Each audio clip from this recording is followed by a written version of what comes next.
الحمدللہ والصلاۃ علی رسول اللہ اما بعد۔ تمام تعریفیں اللہ سبحانہ و تعالیٰ کے لیے، جس نے اپنا زندہ کلام نازل کیا، جس نے انسان کو اندھیروں سے نکال کر روشنی کی راہ دکھائی۔ آپ حضرات کے سامنے آج 7ویں پارے کا خلاصہ لے کر حاضر ہوں، اس امید کے ساتھ کہ اللہ کے اس پیغام کو میں اور آپ اپنی زندگیوں میں شامل کرنے کی پوری کوشش کریں گے۔ جیسا کہ پچھلے پارے کے آخر میں نے عرض کیا تھا کہ اللہ جل شانہ نے 3 طبقات کا ذکر فرمایا، یہود کا، مشرکین کا اور نصارہ کا، کہ یہود دشمنی میں سخت ہیں، اس کے بعد مشرکین ہیں، اور جو نصارہ ہیں یعنی عیسائی ہیں یہ قدرے نرم گوشہ رکھتے ہیں۔ نجاشی بادشاہ کے پاس جب مسلمان ہجرت کر کے گئے تو وہاں پر حضرت جعفر طیار رضی اللہ تعالیٰ عنہ نے ایک بہترین بلیغ تقریر ارشاد فرمائی، اور نجاشی بادشاہ وہ تقریر سن کر بڑا متاثر ہوا اور مسلمانوں کو اپنے ملک حبشہ میں رہنے کی اجازت بھی دی، اور اس کے دل میں ایک نرم رویہ بھی مسلمانوں کے حوالے سے پیدا ہوا۔ جب اللہ کے نبی صلی اللہ علیہ وسلم ہجرت فرما کر مدینہ تشریف لے کر گئے تو نجاشی بادشاہ نے اپنے کچھ علماء اور کچھ اہم لوگ وہ اللہ کے نبی صلی اللہ علیہ وسلم کی خدمت میں بھیجے، اور ان لوگوں کے سامنے اللہ کے نبی صلی اللہ علیہ وسلم نے سورہ یاسین کی تلاوت فرمائی۔ جب سورہ یاسین کی تلاوت ہوئی تو ان لوگوں کی آنکھوں سے آنسو بہنا شروع ہو گئے، اور انہوں نے کہا یہ تو ایسا ہی کلام ہے جیسا عیسیٰ علیہ السلام پہ نازل ہوا تھا، اور وہ ایمان لے آئے۔ پھر وہ نجاشی بادشاہ کے پاس گئے تو نجاشی بادشاہ بھی جو ہے وہ ایمان لے آئے۔ تو اسی چیز کا ذکر ہے، فرمایا وَإِذَا سَمِعُوا مَا أُنزِلَ إِلَى الرَّسُولِ تَرَىٰ أَعْيُنَهُمْ تَفِيضُ مِنَ الدَّمْعِ مِمَّا عَرَفُوا مِنَ الْحَقِّ، کہ جب انہوں نے اللہ کا وہ کلام سنا، سورہ یاسین کی تلاوت سنی، تو ان کی آنکھیں آنسوؤں سے بھر آئیں اور وہ رونا شروع ہو گئے۔ اس سے آگے اللہ جل شانہ نے فرمایا، اے ایمان والو، لا تحرموا طیبات ما احل اللہ لکم ولا تعتدوا، فرمایا جو اللہ نے تمہارے لیے چیزیں حلال قرار دی ہیں ان کو حرام نہ سمجھو، ان کو حرام قرار نہ دو۔ جیسے کسی حرام چیز کو حلال قرار دینا، حلال سمجھنا، یہ بھی ناجائز اور گناہ اور حرام ہے، ایسے ہی اللہ کی حلال کردہ چیزوں کو حرام سمجھنا بھی یہ گناہ ہے، حرام ہے، ایسا نہیں کرنا چاہیے۔ فرمایا ولا تعتدوا، اور جو ہے حد سے تجاوز نہ کیا کرو۔ پھر اس سے آگے قسموں کا ذکر فرمایا لا یؤاخذکم اللہ باللغو فی ایمانکم ولکن یؤاخذکم بما عقدتم الایمان، قسموں کا ذکر فرمایا اور ان کے کفارے کا بھی ذکر فرمایا۔ قسمیں 3 طرح کی ہوتی ہیں، ایک یمین لغو ہوتی ہے، کوئی ماضی کا واقعہ ہے اور اپنے طور پر آپ اس واقعے کو سچا سمجھ رہے ہیں، اور آپ نے اس واقعے کے اوپر کوئی قسم اٹھائی، لیکن آپ اپنے طور پر دل میں اطمینان کے ساتھ ہیں کہ یہ واقعہ ایسے ہی رونما ہوا، لیکن حقیقت اس کے خلاف تھی، تو آپ کی اس اچھی نیت کے وجہ سے آپ کی یہ جو یمین ہے، یہ جو قسم ہے، یہ لغو ہے، اس پہ نہ تو آپ کو کوئی گناہ ہوگا، نہ ہی آپ کے اوپر کوئی کفارہ آئے گا۔ دوسری قسم ہوتی ہے یمین غموس۔ یمین غموس یہ ہوتی ہے کہ ماضی کا کوئی واقعہ ہے اور اس واقعے کے اوپر آپ کو یقین ہے اور سچی بات کا علم ہے کہ یہ واقعہ یوں رونما ہوا تھا، لیکن آپ اس کے بالکل برعکس ایک جھوٹی قسم اٹھاتے ہیں اور اس واقعے کو قسم اٹھا کر کسی اور طریقے سے، کسی اور طرح سے پیش کرنے کی کوشش کرتے ہیں۔ یہ یمین غموس ہے، یہ گناہ کی بات ہے، اور بڑا ہی شدید قسم کا سخت گناہ ہے۔ اس کے اوپر انسان کو توبہ اور استغفار کرنا چاہیے، اور ایسی قسم جو ہے وہ نہیں اٹھانی چاہیے۔ تیسری قسم جو ہے وہ یمین منعقدہ ہوتی ہے کہ آپ مستقبل کے حوالے سے کوئی قسم اٹھائیں، میں کسی سے بات نہیں کروں گا، میں فلاں چیز آئندہ نہیں کھاؤں گا، میں یہ کام کروں گا، یہ نہیں کروں گا، قسم اٹھا کر آپ یہ کام کرتے ہیں، تو یہ یمین منعقدہ ہے۔ اگر یہ قسم ایسی ہے جو شریعت کے ضابطے کے اندر ہے تو اس قسم کو پورا کیا جائے، اور اگر یہ شریعت سے متصادم ہے تو اس قسم کو توڑا جائے اور اس کا پھر کفارہ ادا کیا جائے۔ کفارہ اس کا یہ ہے کہ 10 مسکینوں کو کھانا کھلایا جائے، نمبر 2 یا پھر ان کو کپڑے پہنائے جائیں، نمبر 3 یہ کہ ایک غلام آزاد کیا جائے۔ اگر ان تینوں میں سے یہ کام نہیں کر سکتا تو پھر اس کے لیے یہ ہے کہ وہ 3 دن کے مسلسل روزے رکھے۔ تو اس چیز کا اللہ جل شانہ نے ذکر فرمایا۔ اس سے کہ شراب کی حرمت کا ذکر ہے، فرمایا اے ایمان والو، اللہ جل شانہ نے مومنین کے لیے، مسلمانوں کے لیے جو ہے وہ شراب کو، اسی طرح جوئے کو، اور جو بت ہیں اور جوئے کے جو تیر ہیں، ان چیزوں کو اللہ جل شانہ نے حرام قرار دیا۔ اس سے آگے اللہ جل شانہ فرماتے ہیں کہ اے ایمان والو، دوبارہ کرتے ہیں، یہ ہو گیا نا پورا یہ تو۔ اس سے آگے اللہ جل شانہ نے بے فائدہ سوال کرنے کی ممانعت فرمائی کہ بلا وجہ بے فائدہ قسم کے سوالات جن کا انسان سے کوئی تعلق نہیں ہے عملی زندگی سے، کوشش کرنی چاہیے کہ ان سوالوں سے اجتناب کرنا چاہیے۔ فرمایا یا ایھا الذین آمنوا لا تسألوا عن اشیاء تبد لکم تسؤکم وان تسألوا عنها حین ینزل القرآن تبد لکم عفی اللہ عنها واللہ غفور حلیم۔ ہمیشہ انسان کو چاہیے کہ ایسے سوالات کرے، ایسے سوالات پوچھے، ایسی چیزیں پڑھے جس کا انسان کی عملی زندگی سے تعلق ہے۔ ہمارے عام طور پر عمل کی طرف بہت کم ہم لوگ توجہ دیتے ہیں، اور ادھر ادھر کے جن کا ہماری ذاتی زندگی یا معاشرتی زندگی سے کوئی تعلق نہیں ہے، وہ سوالات ہم جو ہے بہت زیادہ وہ پوچھتے بھی ہیں، ان کی ہمیں بڑی جستجو بھی ہوتی ہے۔ اللہ کے نبی صلی اللہ علیہ وسلم نے حج کا حکم بیان فرمایا، آیات اتری نازل ہوئیں، اللہ کے نبی نے حج کا حکم بیان فرمایا، تو ایک صحابی رسول جو ہیں انہوں نے سوال کیا کہ حضور کیا ہر سال حج فرض ہے؟ انہوں نے 2-3 مرتبہ ایسے ہی سوال کیا، اللہ کے نبی خاموش رہے، اور پھر حضور نے ارشاد فرمایا کہ اگر میں کہہ دیتا کہ ہاں ہر سال حج فرض ہے تو پھر ہر سال حج جو ہے وہ ہر سال فرض ہو جاتا، تو آپ کے لیے ایک مشقت والا عمل ہو جاتا۔ بنو اسرائیل کا واقعہ ہمارے سامنے ہے، اللہ نے فرمایا کہ ایک گائے کا بچڑا ذبح کرو، وہ بے معنی قسم کے اور بے فائدہ قسم کے سوالات کرتے چلے گئے، اور انہی سوالات میں پھر جو ہے وہ پھنستے چلے گئے۔ تو ہمیشہ کوشش کرنی چاہیے کہ آپ کی ذات سے متعلق کوئی سوال ہے شریعت کا، تو وہ سوال آپ علماء کرام سے پوچھیں، اس سوال کی جستجو کریں، اس سوال کا جواب حاصل کریں۔ معاشرتی حوالے سے کوئی سوال ہے، بے شرع ہے، خرید و فروخت ہے، شادی بیاہ ہے، خوشی غمی ہے، اس حوالے سے کوئی سوال ہے شریعت کا، اس میں آپ جستجو کریں، علماء کرام سے سوال کریں، اس کا جواب حاصل کریں۔ لیکن بے فائدہ قسم کے سوالات جن کا کوئی دین دنیا سے تعلق نہیں ہے، ان میں اپنا وقت جو ہے وہ ضائع نہیں کرنا چاہیے۔ اس سے آگے ایک مطالبے کا ذکر ہے جو نصارہ نے کیا۔ عیسیٰ علیہ السلام کے جو حواری تھے انہوں نے عیسیٰ علیہ السلام سے کیا، وہ یہ تھا کہ هل يستطيع ربك ان ينزل علينا مائدة من السماء۔ تو نصارہ کہنے لگے عیسیٰ علیہ السلام سے کہ موسیٰ علیہ السلام کے لیے من و سلوہ ان کی قوم کے لیے اترا، تو کہنے لگے کیا آپ کا رب بھی اس بات کی استطاعت رکھتا ہے کہ ہمارے لیے کہ آسمان سے جو ہے وہ دسترخوان نازل ہو؟ تو عیسیٰ علیہ السلام نے پھر ان کے لیے دعا فرمائی، اللہم ربنا انزل علینا مائدة من السماء تکون لنا عیدا لاولنا وآخرنا وآیة منک وارزقنا وانت خیر الرازقین۔ پھر اللہ جل شانہ نے فرمایا کہ آپ نے یہ دعا تو کر دی، میں دعا قبول بھی کرتا ہوں، دسترخوان اتارتا بھی ہوں، لیکن اگر پھر اس کے بعد کسی نے نافرمانی کی تو اللہ جل شانہ ان کو شدید عذاب میں بھی پھر مبتلا کریں گے۔ اس حوالے سے زیادہ واضح تو کوئی روایات نہیں ملتی،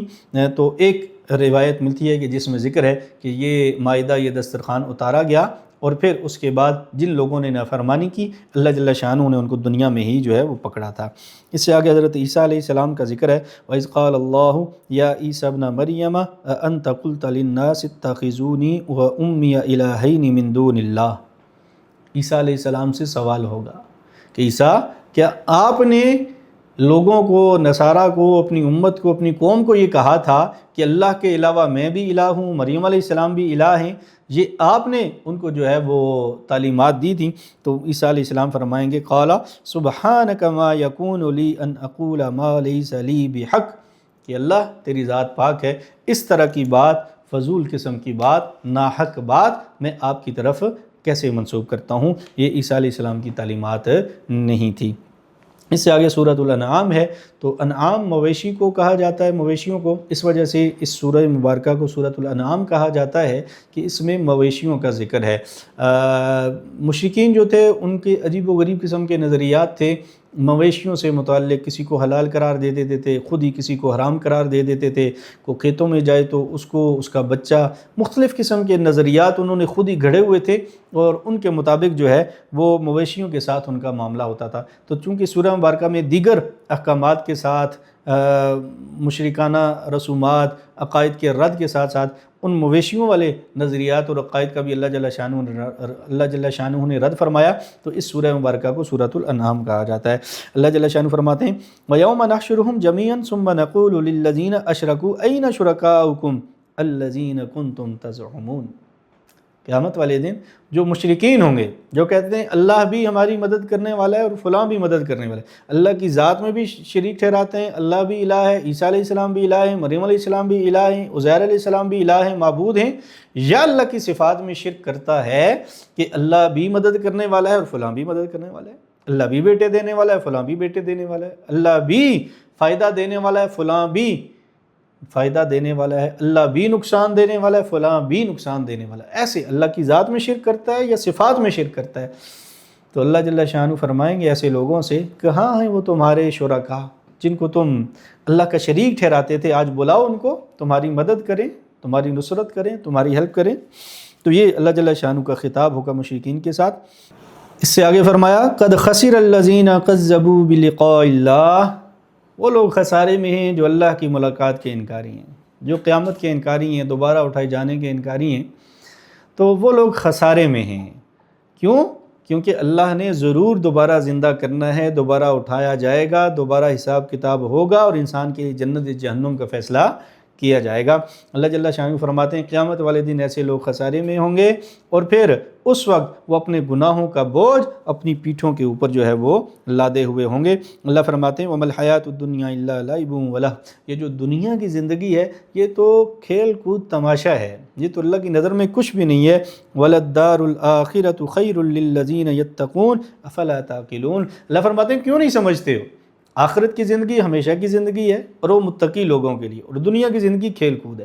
تو بہتر اور عقل مند انسان وہی ہے جو ہمیشہ کی زندگی، آخرت کی زندگی کو ترجیح دے، دنیا کی زندگی کو ترجیح نہ دے۔ اسے آگے فرمایا اہل باطل کی مجلس سے بچنا چاہیے، جو لوگ باطل قسم کے نظریات رکھتے ہوں ان کی مجالس سے، ان کی باتوں سے، ان کی لٹریچر سے، ان کی ہر طرح کی صحبت سے انسان کو بچنا چاہیے، اوائڈ کرنا چاہیے۔ فرمایا وَإِذَا رَأَيْتَ الَّذِينَ يَخُوضُونَ فِي آيَاتِنَا فَأَعْرِضْ عَنْهُمْ حَتَّى يَخُوضُوا فِي حَدِيثٍ غَيْرِهِ،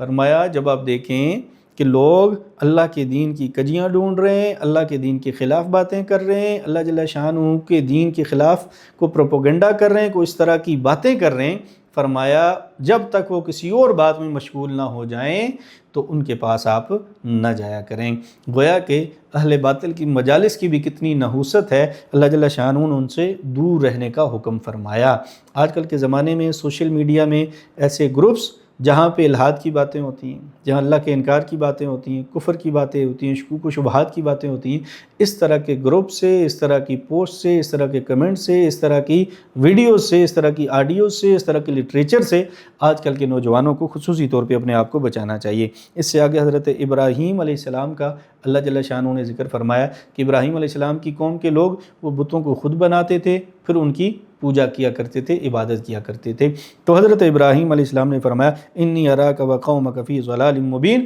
اپنے والد سے کہا کہ میں تو سمجھتا ہوں آپ بھی اور آپ کی قوم سارے کے سارے کھلی ہوئی گمراہی میں ہیں۔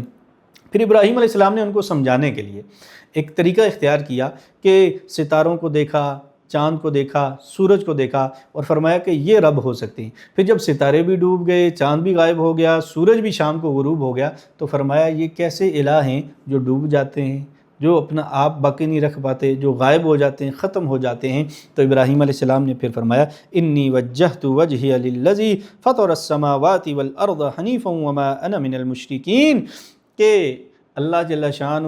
وہی ذات ہے جس نے زمین و آسمان کو تخلیق کیا، میری ساری کی ساری توجہات، میری ساری کی ساری عبادات، میری سارے کے سارے اپنے جسم کے اعضاء صرف اور صرف اس اللہ کی طرف متوجہ ہوتے ہیں، اس کی عبادت کرتے ہیں جس نے زمین و آسمان کو تخلیق کیا۔ وما انا من المشرکین، اور یہ جس شرک میں میری قوم کے لوگ، میرے خاندان والے پڑے ہوئے ہیں، یہ ان سے میں جو ہے برات کا اعلان کرتا ہوں۔ اس سے آگے اللہ جل شانہ نے 18 انبیاء کرام کا ذکر کیا۔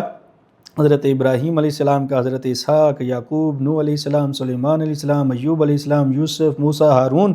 زکریا علیہ السلام، یحییٰ علیہ السلام، اس طرح 18 انبیاء کرام کا اللہ جل شانہ نے پے در پے مسلسل جو ہے وہ ذکر فرمایا۔ پھر اللہ جل شانہ نے اپنی بڑائی کا ذکر فرمایا ان اللہ فالق الحب والنویٰ، اللہ وہ ذات ہے جو دانے کو پھاڑ کر اس میں سے